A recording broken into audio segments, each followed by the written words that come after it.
Finally PS3 games வந்து மொபைலுக்கு try பண்ணலான்னு ஒரு ஐடியாவில் வந்துட்டேன். என்ன ஐடியா அப்படின்னா, ஏன் இந்த ஐடியாவுக்கு நான் வந்தேன் அப்படின்னா, IQ Z6 Lite மொபைல் வந்து நம்ம வாங்கியாச்சு. அது வந்து 128 GB ஸ்டோரேஜ், 6 GB ரேமு. ஆனால் வந்து அந்த மொபைல் வந்து நான் இப்போ வாங்கி இது பார்க்கும்போது வந்து பார்த்திங்கன்னா 128 GB ஸ்டோரேஜ், 28 GB ஸ்டோரேஜ் வந்து ஆல்ரெடி வந்து பிடிச்சிட்டு இருக்கு. வெறும் 100 GB ஸ்டோரேஜ் தான் பார்த்திங்கன்னா இருக்குது. இந்த ஸ்டோரேஜில் வந்து GTA 5 ட்ரை பண்ண முடியுமான்னு கேட்டிங்கன்னா, நிறைய பேர் வந்து கம்ப்ரஸ் பண்ணிலாம் ட்ரை பண்ணியிருக்காங்க, பண்ண முடியும். ஆனால் வந்து கொஞ்சம் லேகாக இருக்கும். இதே வந்து நம்ம வந்து GTA 4 விளையாடினா ஓரளவுக்கு பரவாயில்ல. பார்த்தீங்கன்னா வந்து இந்த ஸ்னாப் ட்ராகன் ப்ராசஸர் தான், நல்ல ப்ராசஸர் தான். நம்ம வந்து ஒரு கேமாக ட்ரை பண்ணுவோமே.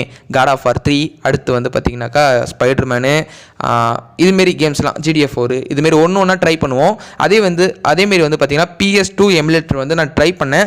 ஸ்மாக் டவுன் கேம் நான் ஆல்ரெடி ATL சேனலில் போட்டிருக்கேன். அது வேணும்னா நீங்கள் போய் பாருங்கள். அந்த மொபைல் IQ மொபைலில் வந்து ட்ரை பண்ணேன். உண்மையிலே சொல்கிறேன், வேறு லெவலில் ஒர்க் ஆகுது. ஒரு கேமாக நான் வீடியோ போடுறேன். கண்டிப்பாக சப்ஸ்கிரைப் பண்ணி வச்சுக்கோங்க நம்ம சேனல்.